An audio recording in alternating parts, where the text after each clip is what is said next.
like the Miami Heat because they have me amped up, baby. Let's go.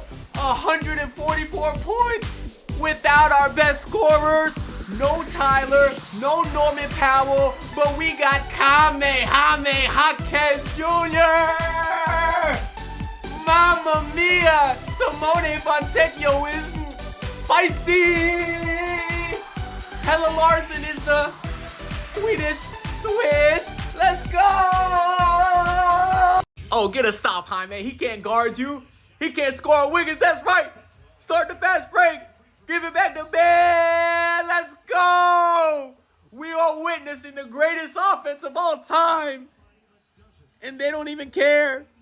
Look, this guy has no idea what's going on. I'm just as shocked as you are, buddy. Look at them. They're bored. They're bored. That's because it's too easy. Let's go, Heat. Let's go, Heat. Let's go, Heat. Hey, make sure y'all subscribe to the channel, man. Not because I'm on the grind to 10,000 subs, but do it for the kittens that I'm fostering. I'll have them another couple of weeks before they all go up for adoption. All right, let's go get this one down. As today, there you go, buddy. Make sure you get in frame. As today, get a little bit of a gentleman belt to ass, ladies and gentlemen. Where you going, buddy? All right, you gotta come down.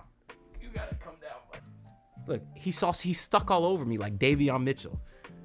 Are you Davion Mitchell? Are you Drew Smith? Come on, buddy. Let's get you back to mom. Anyways, as I was saying, a little gentleman belt to ass tonight. A little gentleman belt to ass because there's really no point in bringing out the belt every single video if the Heat are just going to keep dominating people because we all see it coming.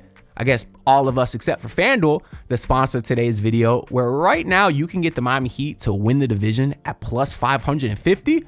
A couple days ago, I actually got in at plus 1,100. So those odds have already cut in half. But I think at plus 550, those are still really juicy odds the way the Heat are playing right now. So very fun game tonight. I think it was like the Heat's 4th highest scoring game ever. Their highest scoring 4-game stretch to start a season. The numbers are insane.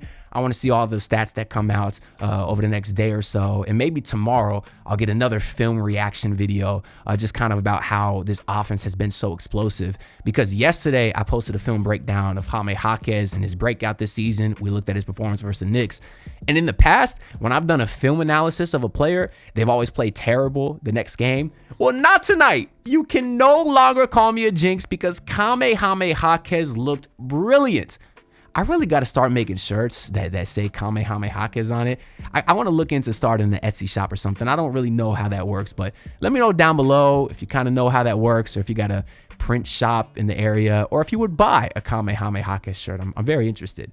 But anyways, the Heat offense dominated once again. You got the news that Pelle Larsson would start in place of Norman Powell, who was out with some kind of strain. I think it was a groin strain or something like that. And the Hornets were also without Brandon Miller. But they were still a pretty high-scoring offense. I think the Hornets actually led the league in points per game, and the Heat led the league in pace. So we knew going into today that it would be a really, really exciting watch. So we'll start with the first quarter where early on, I noticed they actually gave Bam a couple of post touches.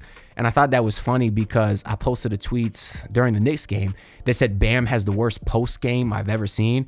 And that tweet did well. It got like 200 likes or something. I guess a lot of people agree. And I'm not trying to throw shade at Bam. I'm not trying to say I want him to be a post player because he's not. He's very athletic. He has a quick first step. And I think his face-up game is very good. But at the same time, I was just pointing out how it's annoying. He can never take advantage when he has a smaller defender on his back. He always turns it over. He doesn't have great touch out of the post. And then today, he missed 2 easy jump hooks. One of them, he did a drop step, and he should have used the backboard. He didn't, and even John Crotty pointed that out. So it's not just something I'm seeing. It's something that, the announcers are seeing as well. But hopefully that's something he can continue to add to his game because obviously he's still an improving player. The 3-point shot is certified to be here for the rest of the season. Hit a few threes tonight, and he's looking well overall, in terms of his jump shot. Still want to find a better balance of attacking the rim, but we saw some nice plays from him today. And then also in the start, Pelle Larsson got a few buckets early off of really nice cuts without the ball. That's something we've seen from him for a long time. He's such a high IQ player, and he's a guy who's never going to get any plays called for him.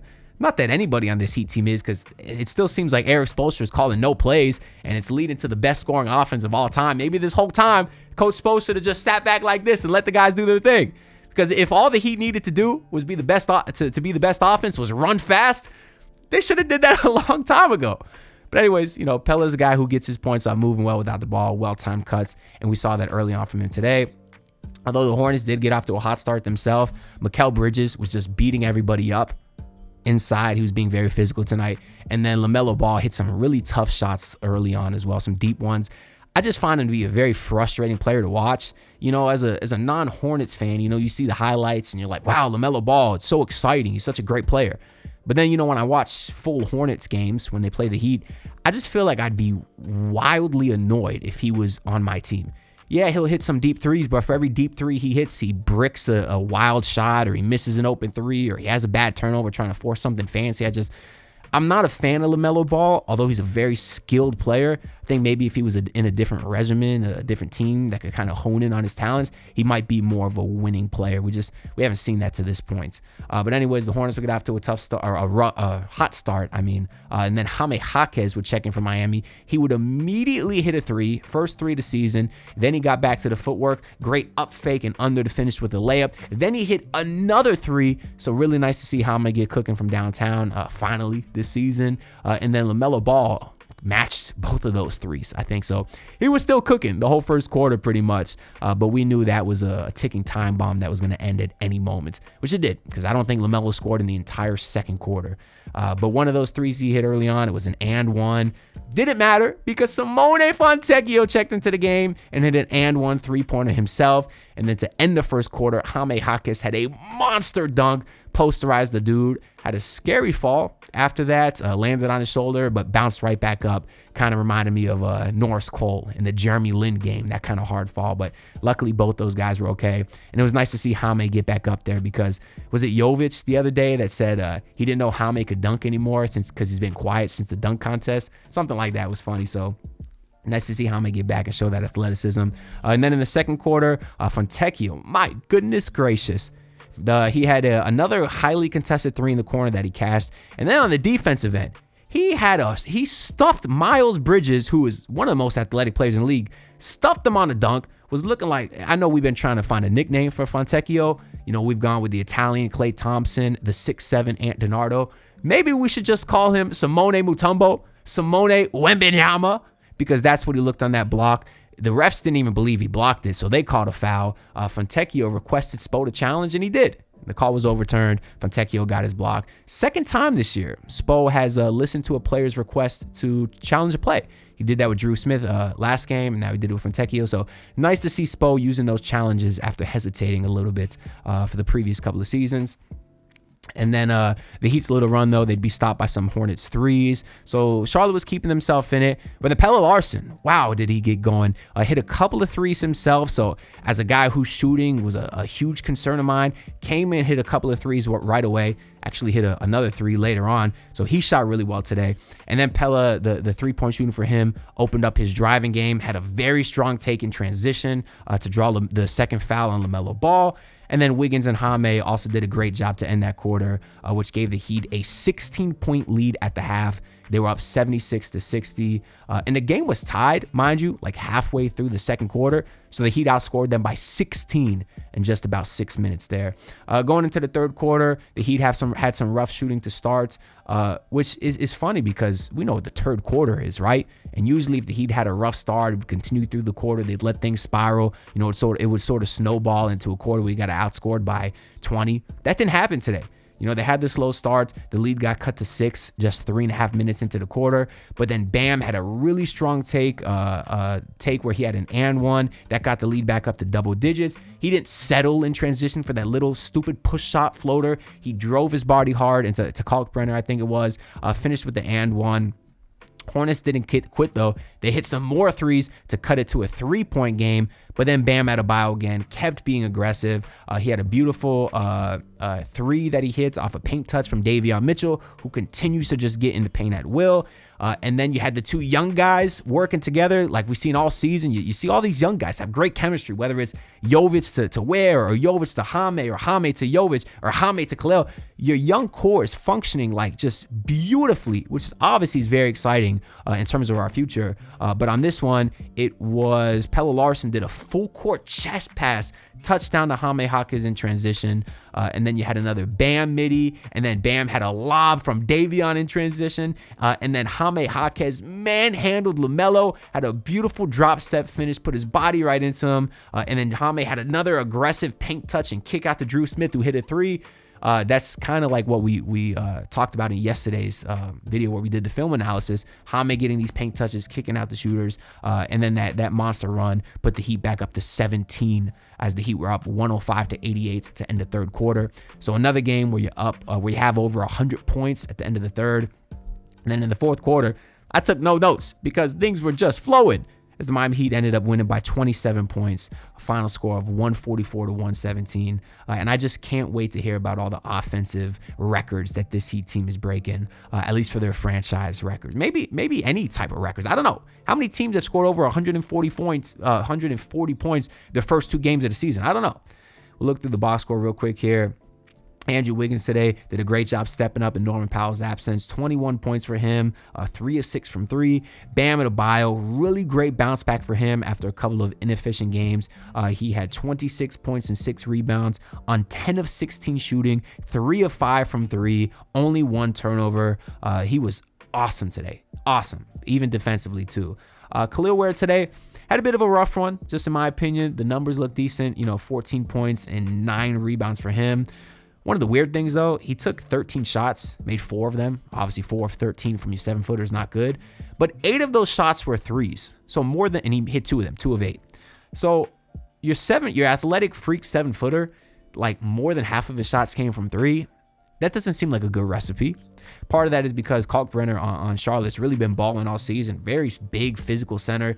He's definitely a presence inside. He made things difficult for Ware in there, even stuffed Ware on a dunk. So maybe that's why Ware was sort of hanging back towards the perimeter. But that type of, lack of aggression from Ware can be excused on a night like tonight, where it just wasn't, they didn't need him. It wasn't his night. Everybody else was cooking. So, I'm fine with it. He spaced the floor. He still rebounded the ball well. So he did get outplayed by Kalkbrenner, but Kalkbrenner only had 10 and 6. So the numbers aren't as good for him. But if you watch the game, he just was more impactful. But, it's fine. Ware didn't hurt anything out there. And then Pelle Larsson, wow. Talk about making up for Norman Powell scoring. Pelle Larsson today, 17 points, 6 of 10 from 3, or 6, wow, imagine, 6 of 10 from the field, 3 of 6 from 3, which is still excellent. And of course, if he can develop a 3-point shot, he's gonna be a great rotation player in this league for such a long time. And then Davion Mitchell today. Every day we look at the assist to turnover ratio. Today, 8 points, 4 rebounds, 9 assists to 1 turnover. My God. I don't feel like enough people are talking about his assist to turnover ratio and how great it is. It should be talked about more. We can't take that for granted. 9 assists to 1 turnover. He does this every night. And then Drew Smith, let's check his today. Drew Smith chipped in 5 points, 5 assists, and 1 turnover. So between your 2 point guards, once again, 14 assists to 2 turnovers. Excellent work from your 2 point guards. Fontecchio today gave you 10 points off the bench, 3 of 4 from 3. Jovic today, 10 points, 4 of 7 from the field, 2 of 4 from 3. So ultra efficient from everybody off the bench. And then we got to talk about Jaime Jaquez Jr., who was a plus 43. By far the largest plus minus on the team. I don't think that's a coincidence. 28 points, 4 rebounds, 5 assists for him, and 1 steal on 9 of 14 shooting, and 2 of 4 from 3. I don't have to get into too much of what he provides on the court because we just did the whole video yesterday, but what a hot start from him, man. And I'll tell you what, FanDuel did put up his odds for 6th man of the year. I told you last video that they took him down because they were going to update it. Right now, you can still get him at plus 2,000. I actually got him at plus 6,000, and that was a couple days ago. So within just a few days, FanDuel's cut his odds by a third, or he has a third as high odds as he did before, which is still very high, plus 2,000. So, if you want to throw a few bucks on that, as of right now, I think Jaime Jaquez has an excellent chance to win that award. But that's really all I got to say on the Heat side of things. On the Hornets side, I like Knipple a lot. He played well, 19 points for him. And then LaMelo Ball, who couldn't be stopped all year, was held to 20 points today on 18 shots. He had 33% from the field. The numbers are fine, 20 points, 8 rebounds, 9 assists, but I'm not a very big fan of LaMelo Ball. But anyways, that's really all I got to say for this video. What an extremely exciting one. Not as exciting as what Thursday is going to be. The Heat take on a Spurs team that's currently undefeated. Hey, I'm going to smash a couple of Khalil Ware overs because we know how he plays against Wembanyama. Unfortunately though, the Dolphins play at the same time. They play the Ravens, and you know, if the Dolphins didn't kick the Falcons' ass last week, I probably wouldn't care at all about the Dolphins game, but they bought me another week of being interested. And, you know, the Heat game is going to have priority for sure, but it's like whether the Heat win or not, I'm very confident that they're a good team.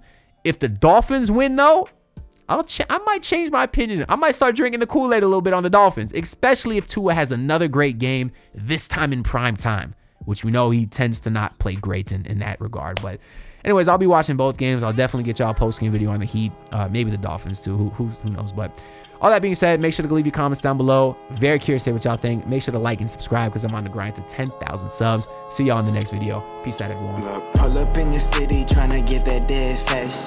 Do it on my own, I don't need no dead weight. Had to kill him off, yeah, I need a head space. You know this homegrown bitch don't offend me.